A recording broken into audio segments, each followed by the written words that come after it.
So what we're showing you today is how to remove a cast, or what we call bivalve a cast. That means we're going to cut on both sides of the cast, either for removal or in a case of a surgery, we're trying to allow room for that foot to swell. Now a cast saw doesn't spin like a traditional saw blade, so this is not going to cut you. You know, if I touch this to skin for a moment, the worst it could do is maybe cause a minor burn, but in reality, that just doesn't happen because this is shaking at a very high rate of speed. As I do this, I'm going to walk you through how we do it. It makes a little bit of noise, so I'll try to speak up the best I can, okay? So we're going to cut the medial side first, and I'm going to rotate your foot.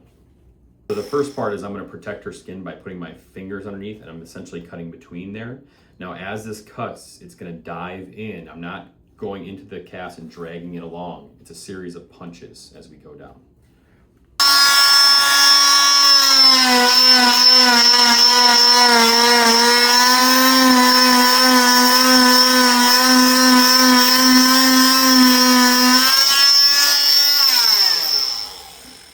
Now, it's always important to note where the patient's trauma is. In this case, she has an incision here, so I'm going to go a little slower there, make sure I'm not causing her pain.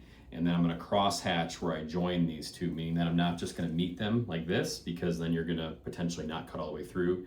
You actually have to cross the lines to make sure you cut.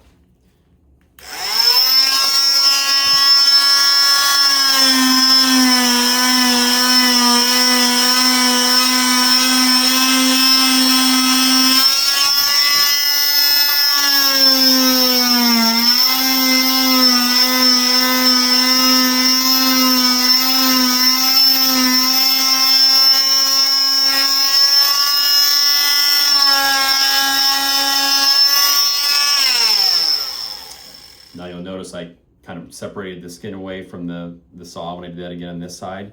And also as I'm holding this, you'll notice I'm using my other hand as a stability point.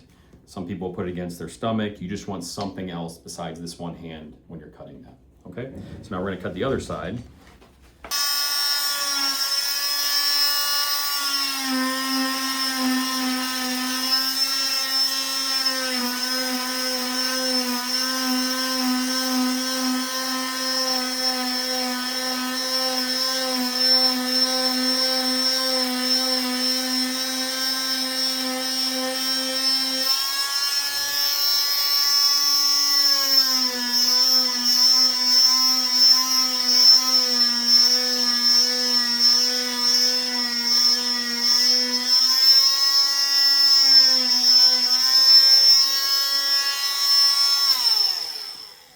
That's it. So that releases that. We just want to make sure we cut through all the layers in both spots.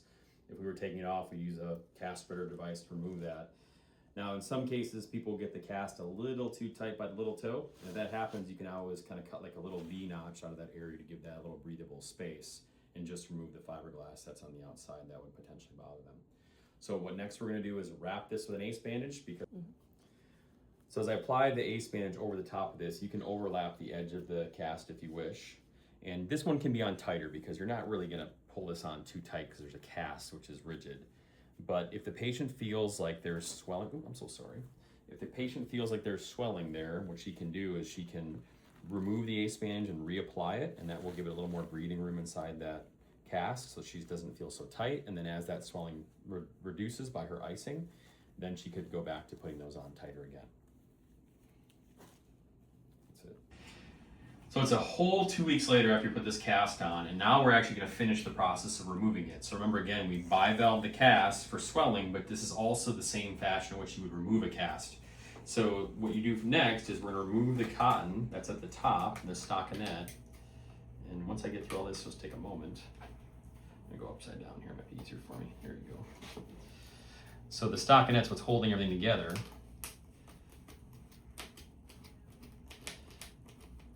Once I've cut that, then I'm going to start working my way down. Now, if you don't have any stockinette to cut through here because it's already been cut, it'll just lift up in one broad piece just like that.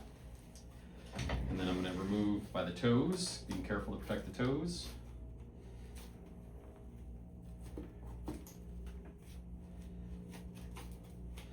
And I always like to, anytime you put a cast on, you should be looking to see if it was a good cast or not. And I'm looking for wrinkles in the front. I don't see any wrinkles in the fiberglass. That means I did a good job there. And then the next part is we're removing the stockinette and the padding material. Again, understanding where we had surgeries, so you're not dragging a scissor even though it's not touching the tissue underneath. We don't want to poke the tissue underneath. Now, if you find that it's really hard to remove that, the other way you can do this is just by layer, just tear apart the padding. Takes a little longer, but if a patient's very sensitive and is having a lot of discomfort, this is another easy way that you can remove that.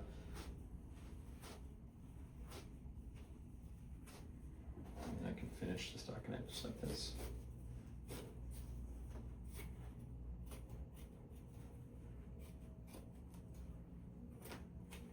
And then if she lifts her legs straight up, it should slide right out. Just rest that back down.